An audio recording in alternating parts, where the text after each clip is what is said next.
maybe go yell at people in the main lobby. Let them know.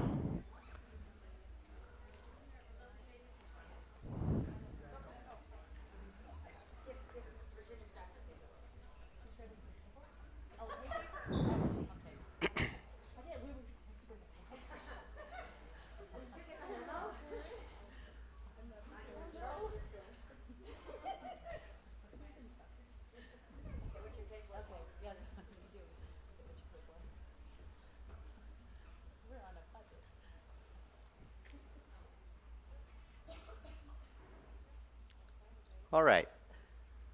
Well, welcome. As I said in my talk yesterday, as we say on our podcast, Chesterton is better with friends, and the ladies on the stage exemplify this in a wonderful way. They are the Chesterchicks, or a good tithe of them anyway, right? At least I'm sure. Yeah, some of you, and they were all helpful and instrumental in the putting together of our new G.K. and Francis Chesterton Scriptural Rosary book, which will be mentioned. And I would just like all of you to give them a round of applause in a moment, but first to just witness and learn and go forth and do likewise, because this is what Chesterton does when we come together around Chesterton. He leads us to the everlasting man, Jesus Christ, and that's of great value. So get your own group going, but in the meantime, welcome the Chesterchicks. Well, welcome everyone. I just want to say that this is a representative group of the Chesterchicks, and there are a few out there of you who are also members of our group. So we're just going to go down the line at first and just introduce ourselves and say how we came to know Chesterton and how we came to know the Chesterchicks. And I'll start with my story because it's very dramatic. As some of you know, I read Chesterton's books, Orthodoxy, when I was 18 years old. I was a freshman in college at Marquette University. I was assigned this book to read. I did not have the brain ready to read that book. I hated it. And our class, at the end of our assignment, chose to burn our books. I am embarrassed to say that, but it is the truth, so I'm just confessing it for you. 20 years later, it was recommended that I read it. I was sure that I should not, but it was a priest, so I had to. I went and got it again, started reading it. This time, I loved it. It was a life-changing book for me. So that is my introduction to Chesterton, how I came to be a part of the Chesterchicks. We're going to talk about that a little bit more in this, but basically I needed some girlfriends who liked Chesterton, and when I found these ladies, we decided to start meeting, and that's basically how it happened. Thanks, Nancy. I met Chesterton on a retreat. I had a priest tell me that I should read Orthodoxy. Unfortunately, at that point in my life, I was very sleep deprived, and I didn't have a lot of patience for Chesterton, asking him what time it was and him telling me how to build a clock. So I just kind of gave up on it. I said, I'm sure he's great. I wish I could find those amazing quotes, because apparently everybody else can, but I can't dig through all of this to find it. And I was just, I moved on to other things. And so then when my friend Nancy, we homeschooled together, we were in the same group, kept inviting me to Chesterton things. I thought it was just me, but apparently it was everybody she knew. She would invite to Chesterton things. I'm like, well, maybe, I don't know. And then the conference was in Mundelein, but I was going to have a baby, and in the middle of July, so I said, I can't just have a baby and then run over to the Chesterton conference. But he was born a little early, and then it was sold out. So I kind of missed my chance again. But then she decided she was going to form a local group, and she started with the defendant. We read essays. And that's when I fell in love with him, because he was limited. He could only say 1,000 words, so he really couldn't go too far off track. And and he had a couple points, and it was beautiful to be able to learn about him that way. And then, when the pandemic hit, I went out to Maryland in May of 2020, and I had been to a couple conferences by that point. having really fallen in love with Chesterton. And then Nancy invited me at a time when I didn't even know my neighbors. I had no real friends yet in Maryland, but the group sustained me through the move and then everything that followed. So that's how I met the Chesterchicks. So, hi, I'm Lisa. Probably all of you have met my hair at this point, but if you haven't met the rest of me, I'm Lisa. I'm fairly new to Chesterton. I got my undergraduate and graduate in English, and I didn't hear about Chesterton until I'd been a Catholic for 7 years. And I found, just kind of by pure accident on EWTN, there was this really cozy living room and this blonde John Lovitz talking about this author I'd never heard about. And it was the second best thing that ever happened to me. The first was converting to Catholicism. And I just became an instant addict. And I couldn't go the first year. I discovered him. I watched virtually in 2021 when y'all were in Chicago. And that was a great comfort to me because I just lost my grandfather. So it was very healing to come to that, even virtually.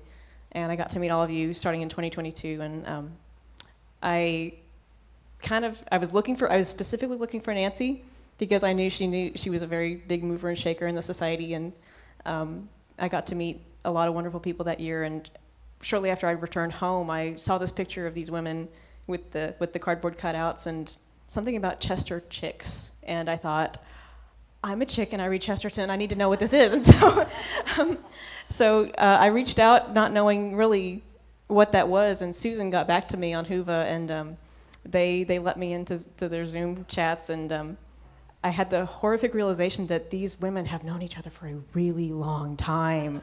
And I thought, well, they can just change the password, but they haven't yet. But they've become just a wonderful they've become such a huge blessing in my life.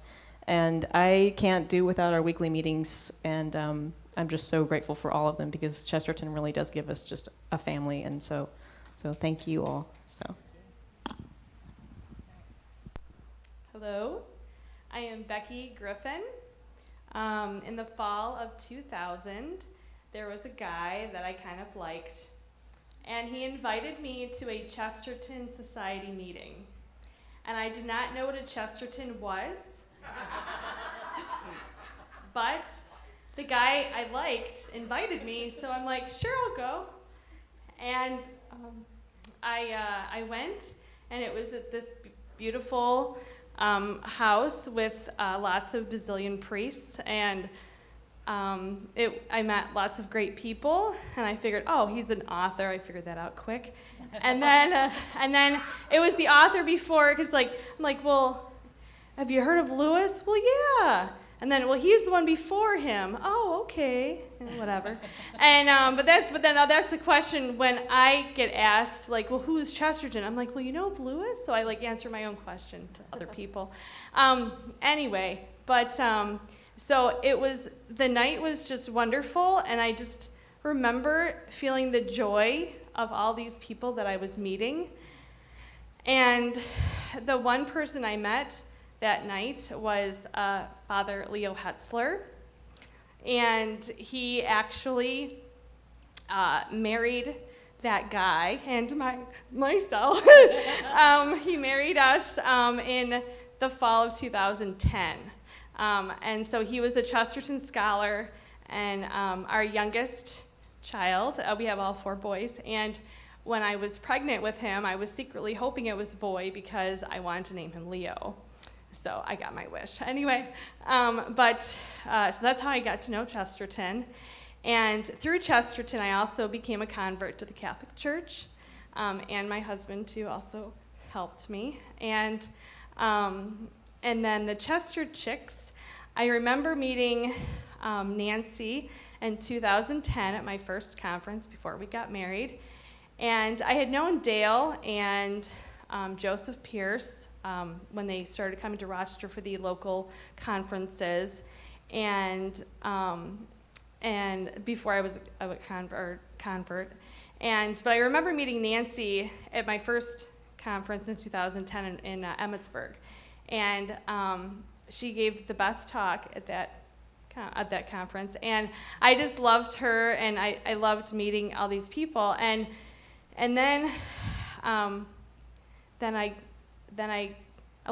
also just like technology, but so I'm like, the idea of Zoom at first was not on my radar, but then last year and I was kind of a member kind of back and forth, but last year when I saw everyone in person again, I'm like, I need to be more active. So I made it a priority this year to really Zoom in every Monday. And but I could not do my life without them. I'm Noelle, and my voice is extremely loud, so typically I don't use a microphone or need one. But I was introduced to Chesterton. I was on my way into the Catholic Church. It was 2010. I was a Baptist. I had been a Baptist. My life was on fire. We had lost all of our friends. My mom wasn't speaking to me. And my dad, who had converted to the church some 7 years before, stopped by and said, "Hey, I just finished this book called Orthodoxy. I think you would really like it. This guy is funny, he's succinct, he explains the faith in a particular way." So he read me a few quotes out of Orthodoxy. I thought, oh, this sounds like it's right up my alley. I read it, and to me, in a practical sense, during that time, Orthodoxy and Chesterton made the communion of saints make sense to me. Not in theory, which I had already come to agree with, but in practice. To understand the concept of the communion of saints and to have a saint that partners with you in your life and builds your faith in a way that's not, from my evangelical perspective, where that was always like in person, to have that in that upward movement toward heaven for someone who's, God willing, already there. Chesterton made that make sense to me. And so that's when I was introduced to him, and it was the Fast and the Furious after that. I devoured hundreds of Chesterton books in the next couple of years. I came to my first conference in 2012 in Reno. So that's where I met Nancy and Stacy. Sorry, that was Colorado. But anyhow, I started on the round of conferences, met some people, have done a lot of volunteer work with the society, and in 2020, when all of our lives exploded, we pushed and did a lot of things online, and that need for connection and community came about, so one night with Emily and Nez, we did a cocktail hour on Zoom. We were like, okay, what can we do to try to connect to people and people that have been a really precious part of our life and our faith, and that was another connection that came in there. And so my good and ever long-suffering husband delays his dinner for some hours on Monday nights so that I can enjoy a little bit of time with the gals. So. Oh, thank you. Well, hi, my name is Virginia de la Lastra, and I'm from the south of the U.S., very south. I come from Chile, and and I met Chesterton through an accident. I was in my last year of medical school in 2005, and I was studying for my last exam, and then I would get graduated as a medical doctor, and I was studying internal medicine, chronic renal failure to be exact. And I needed a book to keep 1 hour studying and 15 minutes of fun. And I had run out of books. And so I would go to my grandparents' house, that was a block away, and I would borrow books. And I read C.S. Lewis, I read George MacDonald, what else do you have? And my grandparents said, my granddad said, well, we have Chesterton. No, I looked at it, there was an old book. Chesterton, I heard him. I said, he's really good.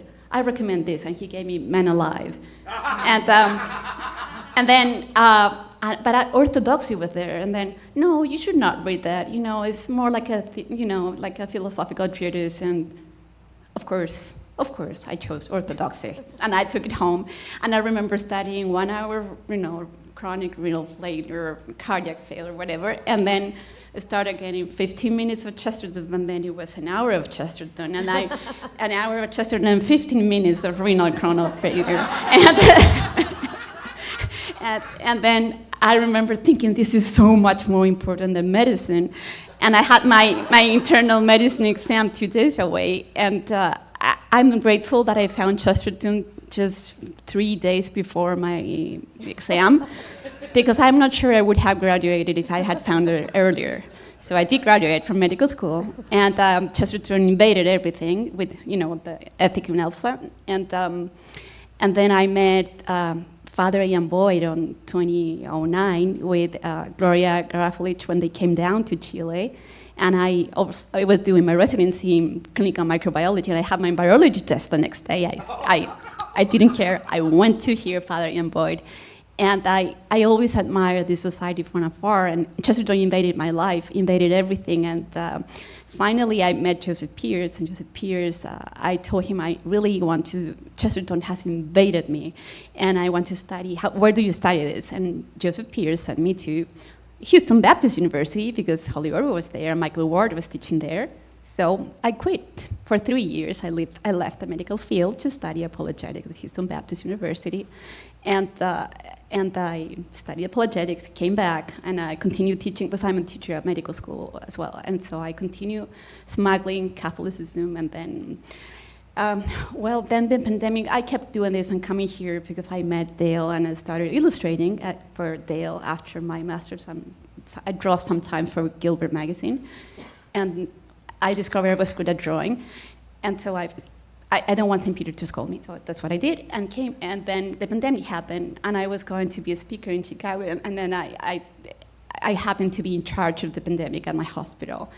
And in Chile, I had my local society, we would meet, but in 2019, you probably heard there was a revolt in Chile, and it was a big one, a big revolt. It was scary for me, and we could not meet anymore for a while. And then the pandemic happened, and I was in charge of it, and then suddenly I was making really hard decisions. And then Nancy, which I had met on my first conference in 2014, she came with this amazing idea, and I had met all of them, and they were my support. And sometimes I felt like they had their stole, because I would confess. I could not go to confession. We were in lockdown. I had to go to mass hiding, and I had several adventures that some of you know, and I should not tell, but but they were my support. I don't know what I would have done without them in those times. So, and we have this friendship, and we have gone through hard times, fun times, and relationships. I'm so sorry, I talk too much. That's it. I'm Stacy Wick, and I met Chesterton on television, like a lot of you probably. It was 9/11, and I have distinct memories. We had a sofa delivered that day. It was so surreal to have this tragedy unfolding on the television screens, and furniture delivery guys coming in the door. And we sat on our new sofa right in front of the TV, and we watched the horror that was 9/11. And we needed something solid and comforting, and we couldn't focus on that tragedy the whole time. I had small children, and we finally had some really good advice, and they were like, if you have to have the TV on, don't watch the news, because there's nothing you can personally do. You pray, of course, but thanks. So we watched Dale Ahlquist.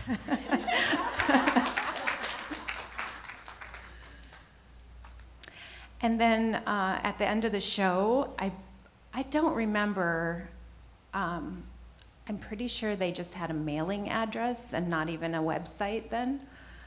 And I remember going to my computer and saying, there's got to be somebody online that is talking about Chesterton. And Nancy Brown had a blog, and Peter Floriani had a blog, and Sean Daly had a blog. And so I started blogging, and that's how I met Nancy. And of course, she, like many of us, she's the door to meeting everybody else. I sucked you in. So the story of the Rosary booklet starts with kind of our group, but it also starts with me. So I started coming to these conferences more than 20 years ago, and I have to tell you that the makeup of the conferences is so completely different than it was back then. So back then, I don't want to be prejudiced or anything, but there were mostly men who had come to the conference, and there were a few wives who came to the conference. And I would say, oh, to the wife, I would say, oh, do you like Chesterton? No, I'm just here with my husband. But there was one lady I discovered who really loved Chesterton, and her name was Ann Petta.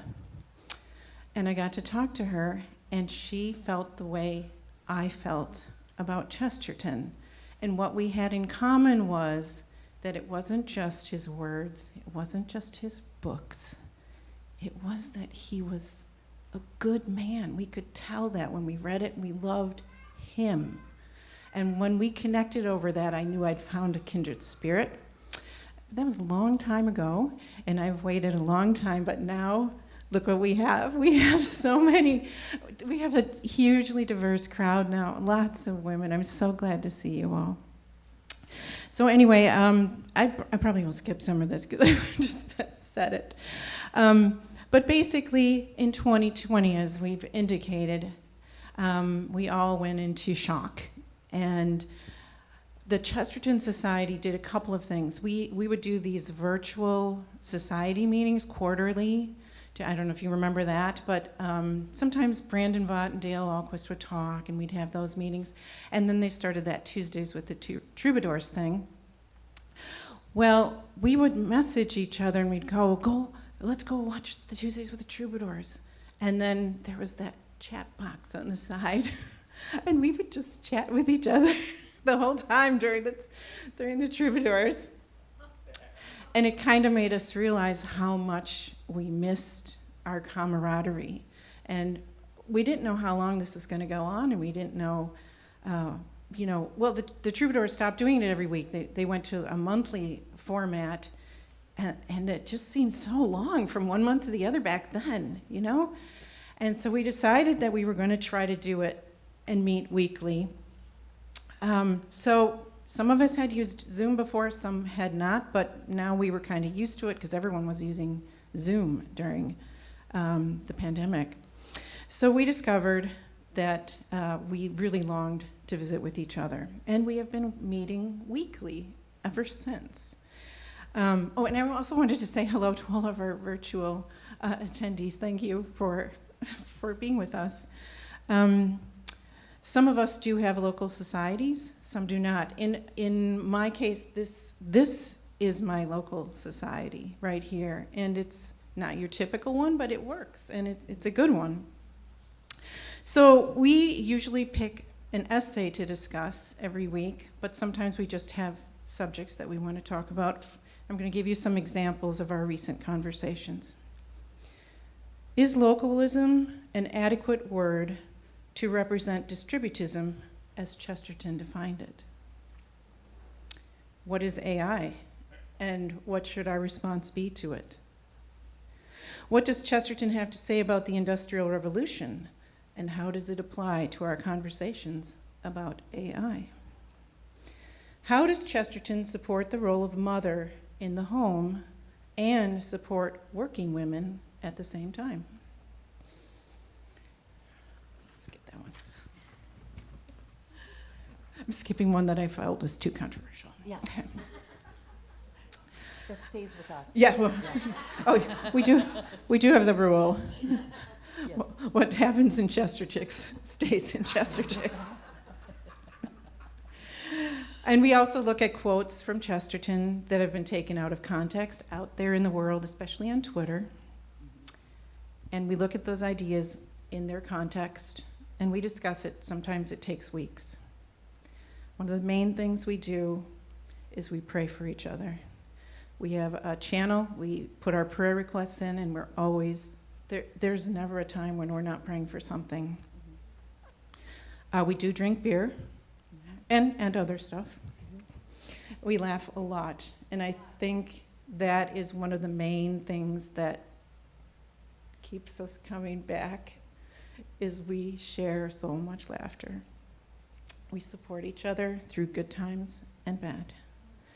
We have helped each other to strengthen our spiritual lives by suggesting books, videos, movies, novenas, whatever it is. We seek each other's advice. We are friends. We began looking at the Rosary. Vicki and I started the Francis Chesterton Rosary League. And we started praying that live on Thursdays. And we did that for some of the time during the pandemic as well. And I think I lost my page here. Yeah, so we wanted to, I'm going to let Susan take over, because how we went from that to the Rosary booklet is the next step in this story. Yeah, so thank you, Nancy. So we had been meeting for about 3 years at this point, and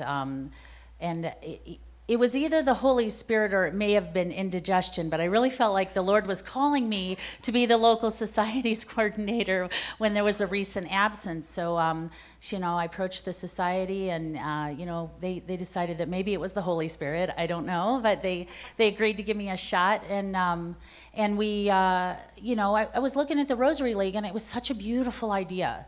And I knew that it was something that really needed to be fostered. But unfortunately, the booklet that we were using was out of print and becoming increasingly rare. And I didn't want to let this thing fall apart because we didn't have the resources. But also, as I'd grown to know Chesterton and I'd fallen in love with him and I'd read more and more, I knew that Chesterton had, contrary to what some people may mistakenly believe, I knew that Chesterton had a distinctive spirituality. I knew that Chesterton had a devotion to the Blessed Mother. I knew that that perspective was valuable because I had seen the results directly in my life. And so I wanted to share Chesterton on the Rosary and his devotion to the Blessed Mother with those in our society. There's many ways to be a Christian, and there's many ways to be a Catholic, and one of those ways, I believe, is to be a Chestertonian. All right? I'm speaking as a woman who's gotten kicked out of every other club. So here I am. They've welcomed me with open arms, and I'm so happy to be here. So yes, thank you. I needed that, and I need that. So I said, we can do this. I have got a Father Peyton prayer book. I've got the Christiana book. I've got so many different devotional aids for the Rosary. I know that we could make a Chesterton one. So I found one that I really enjoyed. I said, we'll use this as a model, okay? And we're going to start with the scripture because that's a very good idea and it's ecumenical. And we're even going to use the King James Version because guess what? Blessed Mother's all over that. All right, she's in there, and Chesterton used it for his own personal devotion. It was what fed his soul, and so, and it's beautiful, and it's in the public domain, so that helps. So you have to consider these logistics when you're an apostolate running on a shoestring. So I thought, we'll go ahead and do it. And then our dear friend, Dr. Peter Floriani, who's constantly being inspired by the Holy Spirit to produce books, and there are no coincidences, but he was finishing up a book on Chesterton and the mysteries of the Holy Rosary, concurrent with our desire to create the Scriptural Rosary book. So all of his hard research was what we used to help pick the Chesterton the Chesterton passages that you'll find. Everybody got a copy of this in their swag bag, so you'll be able to see. But inside of it, we have the scripture, we have a passage from Chesterton, and then we have prayers. And this was modeled on the thing, so we sort of divvied it up. We had a deadline. We created parameters. I'm the actuary, so I was like, okay, this is how it's all going to happen. And everybody sort of like, yes, Susan, and they agreed. And we had some beautiful illustrations. Virginia, her work in Gilbert is phenomenal, and so she shared her beautiful talent with us. We're so blessed to have that. Our graphic designer, Ted, at the Society did some beautiful things. Input from the everybody at the Society organization just worked together to help it reflect Chesterton's spirituality better and better. Joe Grabowski gave us the picture on the front. I mean, it's really a collaborative process, and it really is the fruit of our friendship. And it's the fruit of this home that's been provided to all of us. Some of these ladies might fit in somewhere else, but not me. And so we found our home, and some of you, I think, have found your home in the Chesterton community, and I knew that then God's using that. To do beautiful things. And so, and we know that the rosary, when you pray that, there's lots of graces. And I know that we all need graces. We need hospitality, we need love. Local societies are important. That's why I wanted to be the local societies coordinator. So of course I got to get a little plug in here. Hospitality is a subset of charity. And so these women, when they are friends to me and they pray for me and they give me a home every Monday night, they are supporting me in my vocation. They're praying for me. They're helping lead me closer to Christ. And that's what we can do for one another. If you don't have a local society, give me a call. We can work that out. And if you are truly in a remote area, you can do something online. This model is very easy to repeat, and my job, I'm pretty much like Glenda the Good Witch, You had it within you all along. You can do this, and I'm a cheerleader, and I'll point the way, but we have so many resources, and this is something that can be so fruitful in your life too. This is our way to be a part of the new evangelization. This is a way to bring Christ to other people. Chesterton's work leads to great conversations. I have grown to know these ladies in a very real and intimate way, and part of the reason is that Chesterton goes deep, and he goes deep quick. And sometimes he puts us off with a sense of humor, and then the twist. And he leads to those spiritual awakenings because he's had them himself. So what we wanted to do now, we want to give you a little bit of a look into what a local society is like and what a discussion is like. So on the Whova app, we put up the essay, Babies and Distributism. It's okay if you don't have a copy of it right now. It is one of our favorites. So we wanted to just, give you a little example of what... Oh yeah, we have some copies here. So if you would like a copy, we have some copies up here on the stage, and we would, we're going to go through. We share our favorite quotes, and we just talk about it. So I'm going to have Nancy take it away. Sure. So if you want to look at your smartphone, it's under library.chesterton.org, and simply look for the title "Babies and Distributism." I only made 25 copies, so there might not be enough, but thank you very much. All right. I think Babies and Distributism starts with a really good example of Chesterton's humor. It's the very first line. I hope it is not a secret arrogance to say that I do not think I am exceptionally arrogant. Or if I were, my religion would at least prevent my being proud of my pride.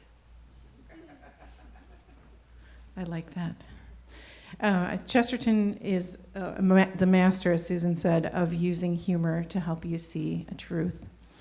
There is pride everywhere. Chesterton, as someone mentioned, and as I often like to say, said if he could preach one sermon, it would be against pride and on humility.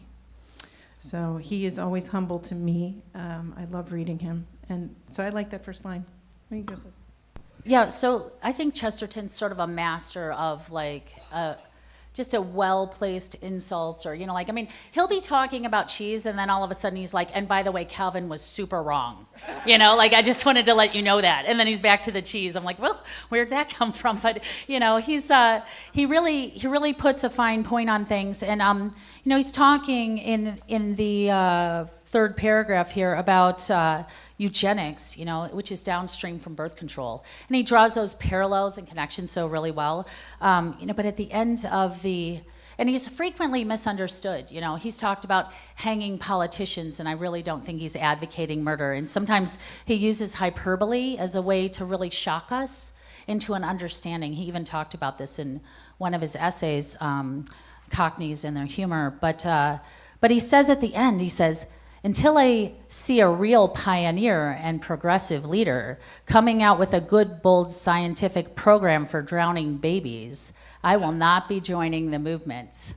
Okay? He's talking about eugenics because, you know, we treat people like animals, right? With birth control, we say, you know, we're going to do animal husbandry. You're going to breed, you're not going to breed, we're going to be in control of it.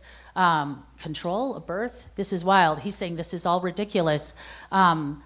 Do you think he's advocating drowning babies?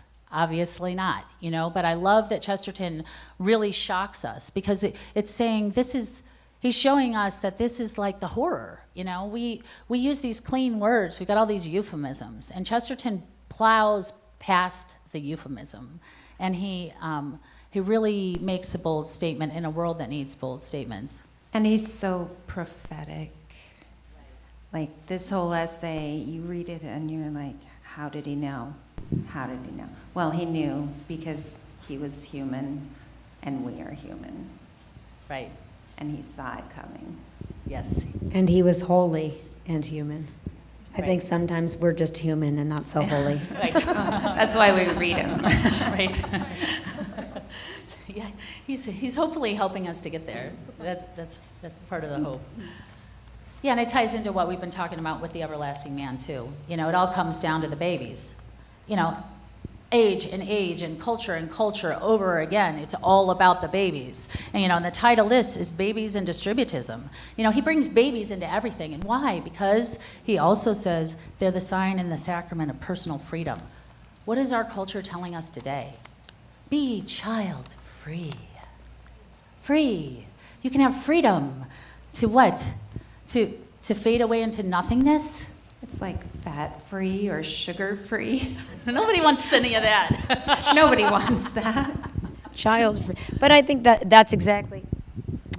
Is that on? Oh, there we go. Yeah. That, you know, he talks about, you know, the bill that we're sold in the world is that children make you a slave.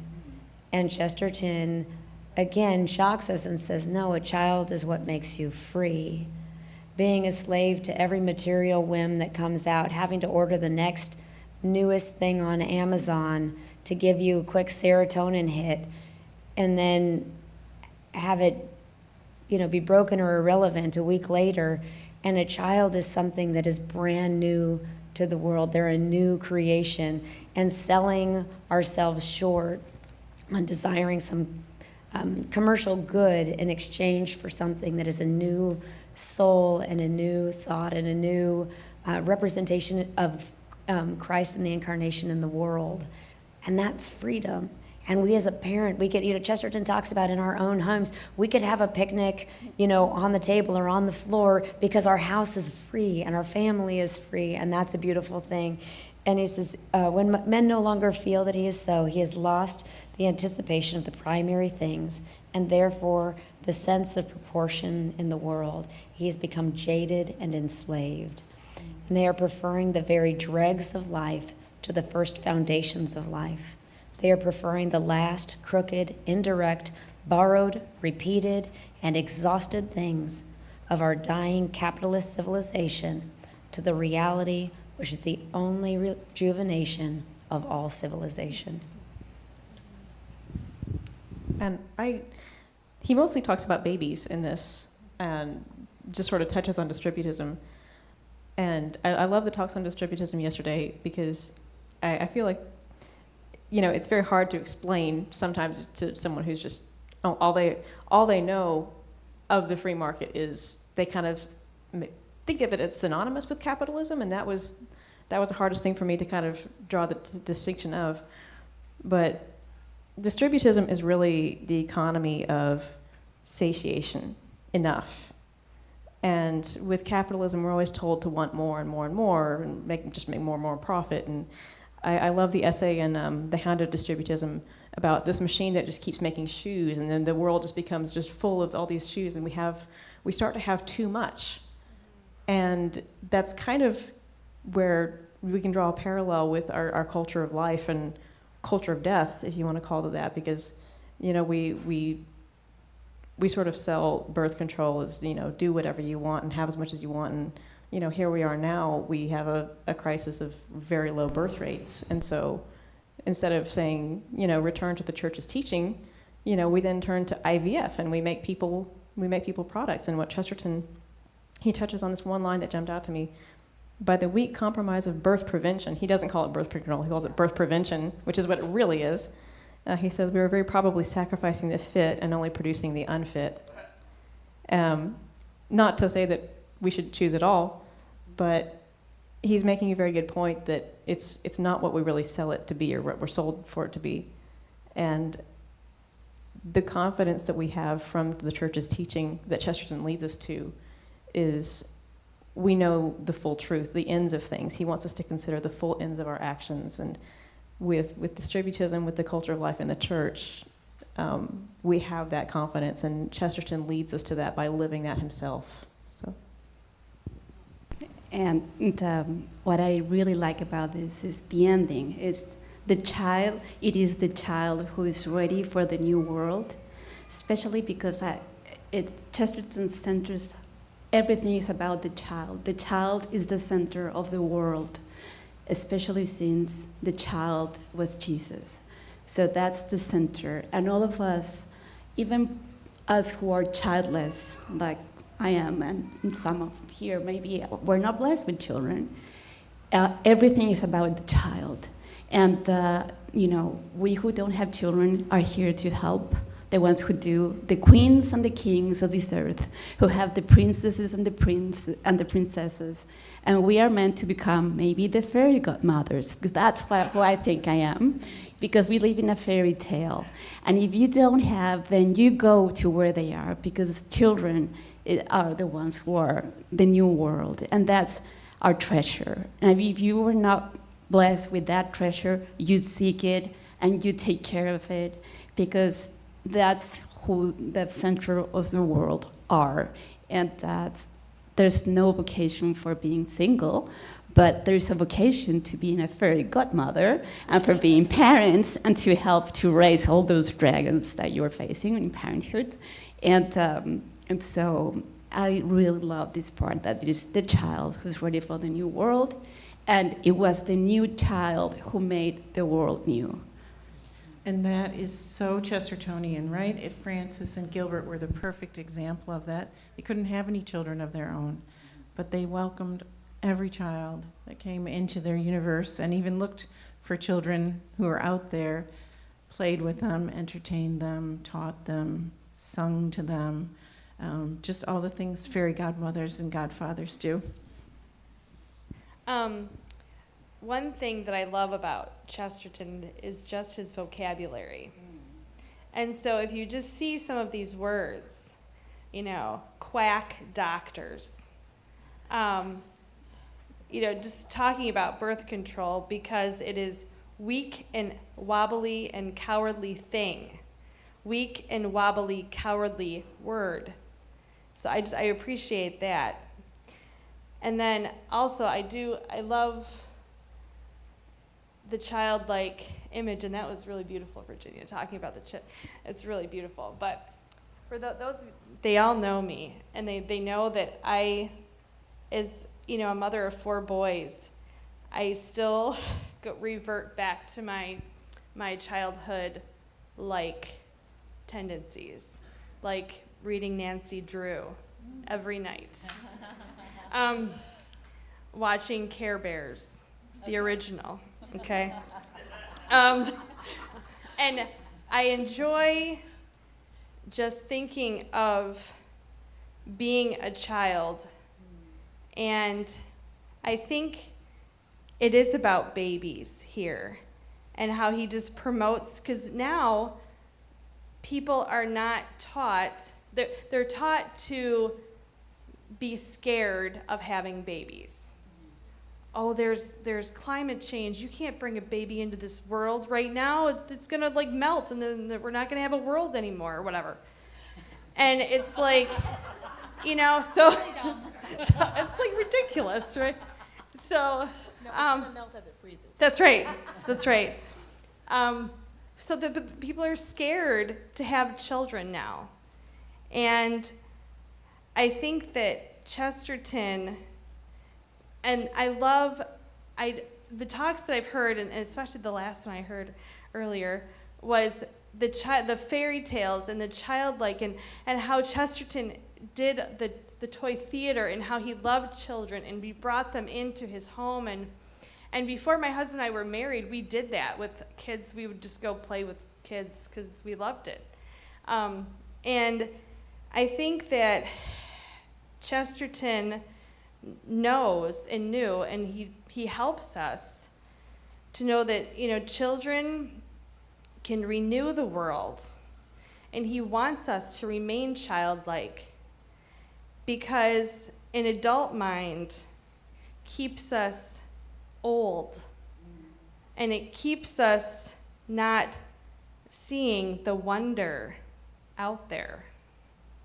So that's why I read Nancy Drew and Care Bears, because I want to. And we love you for it. I just want to push back a little bit on my friends, because I never do that, right, Noelle? I know. Just like I never make fun of you. We are. Ever. So I want to point your attention to the fourth paragraph. It says, "But there is a third reason for my contempt, much deeper and therefore much more difficult to express." And I think that's why maybe a lot of people miss it. But it says, "In which is rooted all my reasons for being anything I am or attempt to be, and above all for being a distributist." He's saying this is foundational to distributism, these following words. Perhaps the nearest, well, first he gets in a joke. Perhaps the nearest to a description of it is to say this, that my contempt boils over into bad behavior.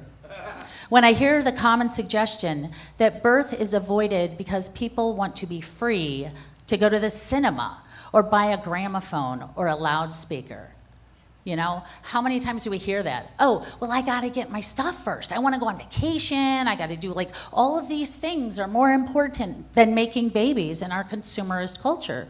So what makes me want to walk all over such people like doormats, okay, I think I hear you, is that when they use the word free.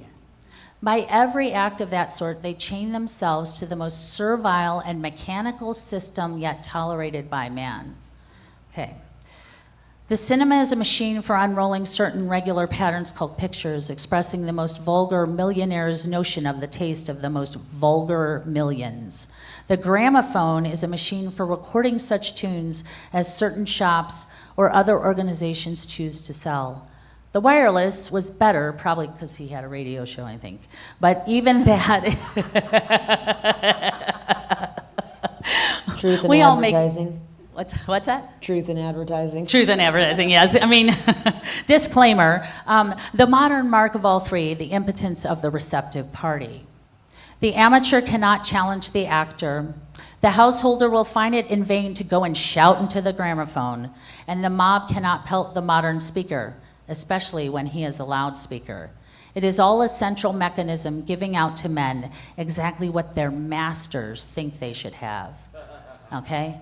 Rejection of life, rejection of the family is directly opposed to distributism. So what I feel like he's saying there is the foundation of distributism is the family. So there aren't economic things also and babies, it's one thing. one thing, because what's the point of any economic system if not to support the family? So that's where Chesterton begins and ends, and I think that's where we need to begin and end, is with the family. You know, this local society has supported us and all of our families, and we hope that you find ways to find local societies that support you and support your families.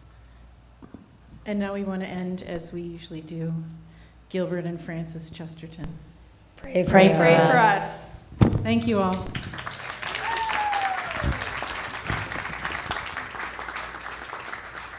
Does anyone have any questions?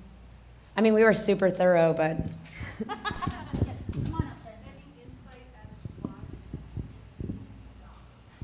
Any insight into why the Chestertons didn't adopt? So they did actually consider it for a while. One of their nieces apparently was under consideration, but the family lived very close to them, and they saw them all the time anyway, and the children were staying overnight with the Chestertons anyway.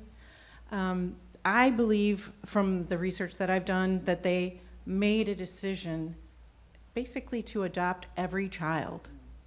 That was their feeling. Every child is welcome in our home. Every child is welcome with us.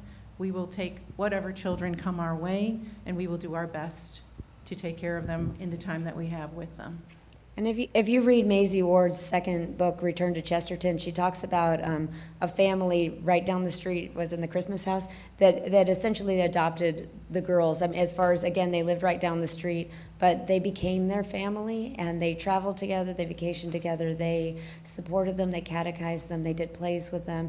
And so I think in essence, where it wasn't a legal adoption, but an adoption of the life around them.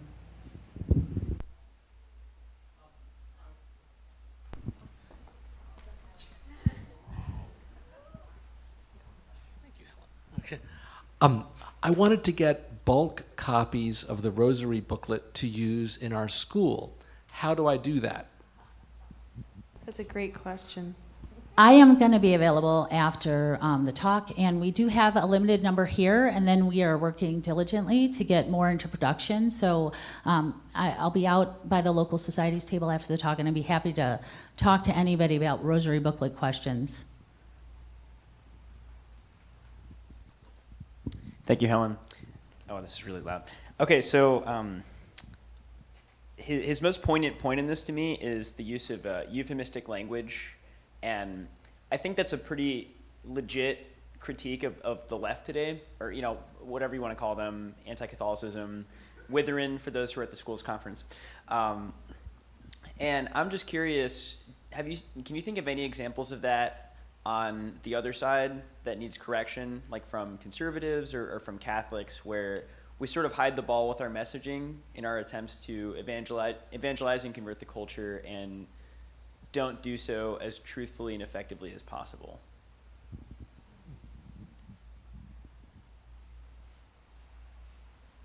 So I'm an English major nerd, so euphemisms really bother me too.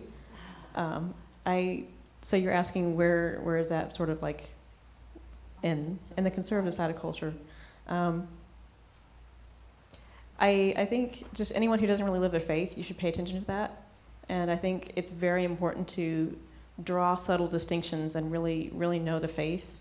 And I'm a big fan of Jordan Peterson as well, and one of his rules for life is be exact in your speech. So I think the best thing you can do is, first of all, hold yourself as accountable as possible. And if you make a mistake with a friend, call them back and just say, hey, I don't think I was clear about something. I would say start with yourself, and maybe try to lead by example that way, because Chesterton was very exact in his speech, and I think he's a great influence on us. So that would be my 2 cents. I would say one of the things that I've noticed inside of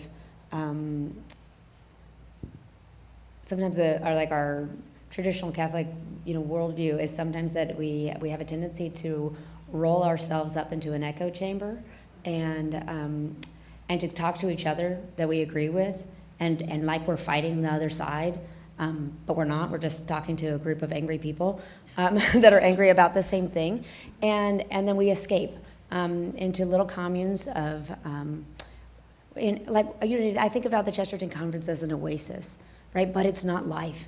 It's not life because we have to go back out and take this into the world and evangelize the world and evangelize our families. And I love what Chesterton says when he talks about the family, and he says it's like crawling down a chimney of any random house and getting along with the people inside. And that is essentially what all of us did on the day we were born. He said the club is the clique, and that's where everybody agrees with each other, but the family is the place where we grow and we're tested, and people say the hard things to us, sometimes in the way that we like, and sometimes in downright ugly ways, but sometimes we need to hear it in a little bit of an ugly way. But just like the commandments, they're there not for when it's easy, but for when it's hard. Our marriage vows are not there for when it's easy, but they're for when it's hard. And so I think one of the things that we can do is sometimes get outside of our echo chamber and listen to somebody. Where are they coming from? Accompany them and get along with the people inside. You know, crawl down the chimney and get along with the people inside. Don't do Friendsgiving, do Thanksgiving. And that's a better thing. Yeah, and I just want to echo Noelle just to say that, like, that's part of what we, yeah. I'm just copying. I'm looking at her paper, but I'm saying that, like, and taking all the credit. But what I'm saying is that you know, I have difficult circumstances in my life with my children, or maybe with friends, or with somebody that I'm trying to reach out to. And so all of these women who know Chesterton so well can be that positive spiritual reinforcement for me. And so they have this worldview, and they can fraternally correct me, and they can point me in the right direction. And so this is, we all need a little bit of like a reality check, or like to be refocused. And so I've had loving corrections and some not so loving corrections, Noelle, from this group. Always loving. Always loving. Always funny. Not So- always well received. Right. Yeah. So I'm so receptive. But it is a beautiful thing to have that. And again, I encourage everybody to find that on their own. Do we have maybe one more question? Hi, I'm a Catholic deacon from Pittsburgh, and one of the groups I lead at church has a woman who would be ideal for you, but she pushes Chesterton away every time I bring him up. And actually, she used your quote about what time is it in building a clock. What can I lead her to about your group, whether it's online, or like how would I get her to find out about it? I've been texting her while I'm here.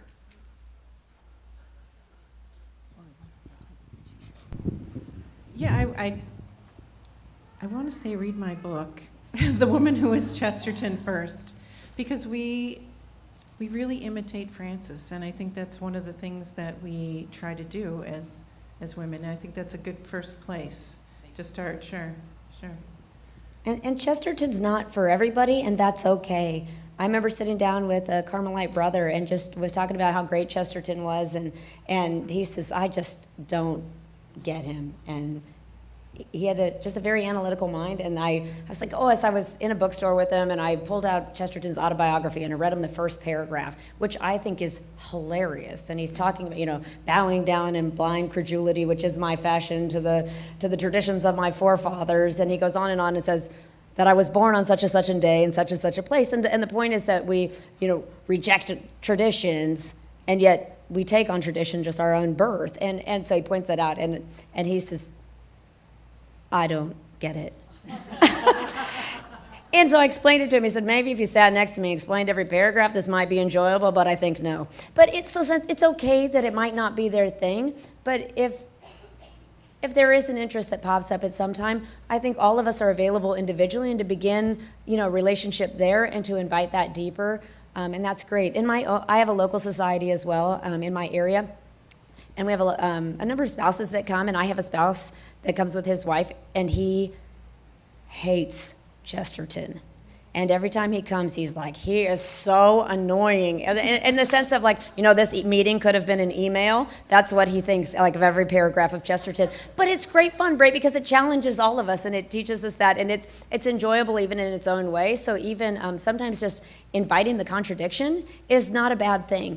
And so that's one of the ways we've done that in our own. That doesn't mean that they'll want to come. He comes because of his wife, but it's still, we have wine and we have food, and that brings people in too.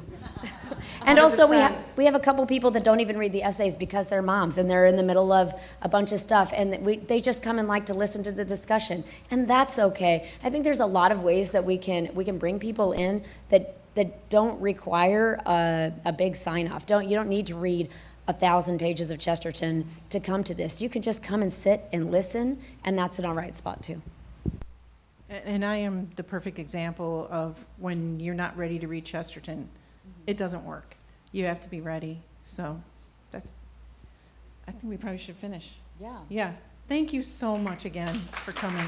We really appreciate it. Thank you.